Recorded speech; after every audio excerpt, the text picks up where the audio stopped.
নির্বাচনের মুখে ফের বড়সড় ভাঙন তৃণমূলে। প্রায় 250-এরও বেশি পরিবার যোগ দিল জনতা উন্নয়ন পার্টিতে।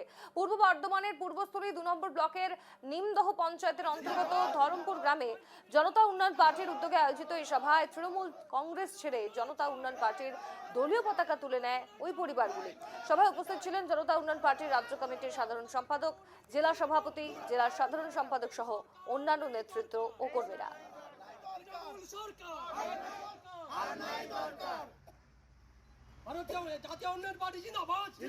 বললাম বলতে আমাদের এই যে বর্তমান পরিস্থিতি, টিএমসি সরকার যেভাবে দুর্নীতিগ্রস্ত ভাবে চোর রাহাজানি ছিনতাই আমার ভাইকে আমাকে দিয়ে মারাচ্ছে, এগুলো আমরা কিন্তু এখন বুঝে গিয়েছি যে তৃণমূল সরকার আমাদেরকে দিয়ে কি করাতে চাচ্ছে বা কি করছে ওরা।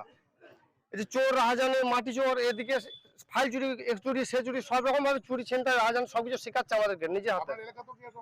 হ্যাঁ, অবশ্যই অবশ্যই আমাদের এখানকার যিনি এখন বিধায়ক আছেন তিনার উদ্যোগী করছে বা তিনি করাচ্ছেন এগুলো।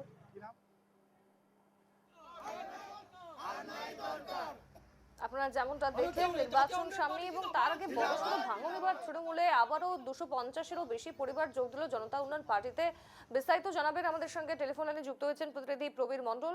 প্রবীর, কি জানতে পারছো যে কতজন যোগ দিয়েছেন এবং তারা তৃণমূল ছেড়ে আচমকা এই জনতা উন্নয়ন পার্টিতে কি কারণে যোগদান করলেন? যত নির্বাচন এগিয়ে আসছে এইভাবে দেখা যাচ্ছে বিভিন্ন জায়গায় কিন্তু তৃণমূলের ভাঙন কিন্তু অব্যাহত। কয়েকদিন আগে কিন্তু এই পূর্বস্থলীতে দেখেছিলাম প্রায় কয়েকশো পরিবার কিন্তু তৃণমূলে যোগ দেয়। তেমনই দেখা গেল ফের কিন্তু প্রায় শতাধিক অর্থাৎ কিন্তু 250 পরিবার কিন্তু সেই জনতা উন্নয়ন পার্টি অর্থাৎ হুমায়ুন কবির যে দল প্রতিষ্ঠা করেছে সেই দলেই কিন্তু কিন্তু প্রায় 250 পরিবার কিন্তু যোগদান করেছে। তাদের একটাই বক্তব্য যে এখনকার যে শাসক দল অর্থাৎ তৃণমূল সরকার বিভিন্নভাবে যে দুর্নীতি করছে এবং বিভিন্ন জায়গায় যে চুরি দুর্নীতি যে রয়েছে তাতে আমাদেরকে তৈরি করছে সেই চুরির ক্ষেত্রে। তাই আমরা এই দলের উপর ভরসা রাখতে পারছি না।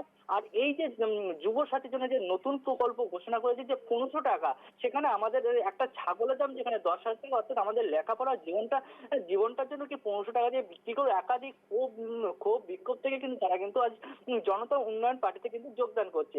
যদিও এ বিষয়ে যে পূর্বস্থলী ইতিমধ্যে কিন্তু পূর্বস্থলী দক্ষিণে কিন্তু প্রার্থী ঘোষণা করেছে জনতা উন্নয়ন পার্টি, সেখানে বাবান ঘোষ কিন্তু প্রার্থী হয়েছে। তিনি জানাচ্ছেন যে এই পূর্বস্থলীতে কিন্তু আরো বড় যোগদান হতে চলেছে।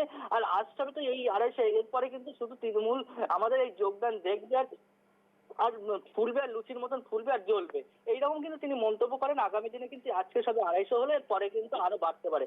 দেখা যাচ্ছে যতই ভোট এগিয়ে আসে তৃণমূল থেকে ভাঙন কিন্তু অব্যাহত থাকছে। আর জাতীয় জনতা উন্নয়ন পার্টি কিন্তু পূর্বস্থলী কিন্তু একটা শক্তিশালী দল হিসেবে কিন্তু গড়ে উঠছে বলে কিন্তু এলাকার রাজনৈতিক মহলের কিন্তু দাবি। সোনালী, বেশ, ধন্যবাদ তোমায় প্রবীর।